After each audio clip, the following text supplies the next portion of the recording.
السلام علیکم دوستو، ویلکم ٹو مائی چینل۔ آپ دیکھ رہے ہیں یوٹیوب چینل۔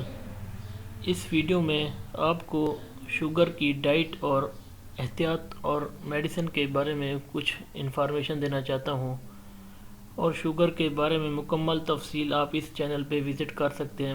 اور دوستو، شوگر کی 2 ویڈیو پہلے اپلوڈ کر چکا ہوں، اس چینل پہ آپ وزٹ کر سکتے ہیں۔ چلتے ہیں ویڈیو کی طرف۔ ویڈیو سے پہلے اگر آپ نے میرا چینل سبسکرائب نہیں کیا، سبسکرائب کر دیں تاکہ آنے والی ویڈیو آپ کو ملتی رہے۔ بسم اللہ الرحمن الرحیم۔ جیسا کہ دوستو، شوگر اگر نارمل ہو تو میڈیسن کی ضرورت بالکل نہیں ہوتی، کیونکہ اگر شوگر ہائی ویلیو ہو جائے، جیسے نارمل سے ابو ہو جائے، تو ان کے لیے میڈیسن کی ضرورت ہوتی ہے۔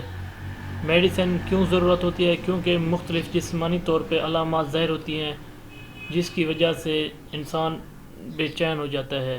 بے چینی کی وجہ سے مجبوراً ٹیبلٹ وغیرہ کھانی پڑتی ہے۔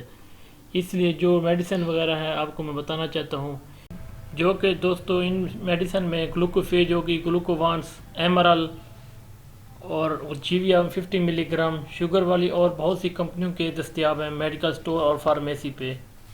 یہ تھی دوستو چاند میڈیسن جو آپ کو میں نے بتائی، اور ساتھ ہیوملین انسولین کے لیے استعمال کی جاتی ہے۔ انسولین انجیکشن کے طور پر وہ یونٹ کے حساب سے لگایا جاتا ہے، شوگر کی ویلیو کو دیکھ کر یونٹ کے حساب سے جلد کے اندر لگایا جاتا ہے۔ اور دوستو، یہ تھی وہ خاص انفارمیشن جو آپ کو میں میڈیسن کے بارے میں بتانا چاہتا تھا، اور مزید اپنی صحت کے لیے مزید قریبی ڈاکٹر سے رجوع کر سکتے ہیں۔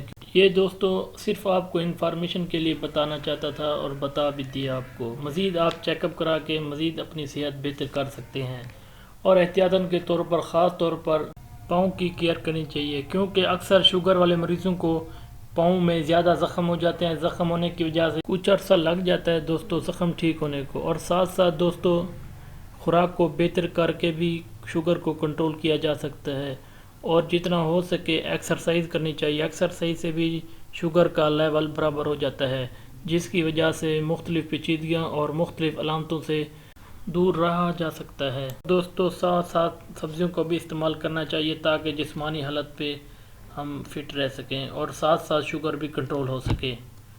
اور یہ تھی آپ کو خاص انفارمیشن جس کے بارے میں کچھ آئیڈیا آپ کو دینا تھا۔ مزید آپ اپنی صحت کے بارے میں کسی قریبی ڈاکٹر سے رجوع کر سکتے ہیں۔ اور دوستو لاسٹ میں، شوگر جیسی مرض سے دور رہنے کے لیے روزانہ ایکسرسائز کرنی چاہیے، وزن کو بھی کم سے کم کرنا چاہیے، اور خوراک کو بھی بہتر سے بہتر کرنا چاہیے۔ یہ تھی وہ ٹپس جس سے آپ شوگر جیسی مرض سے دور رہ سکتے ہیں۔ ملتے ہیں نیکسٹ ویڈیو میں۔ اوکے، اللہ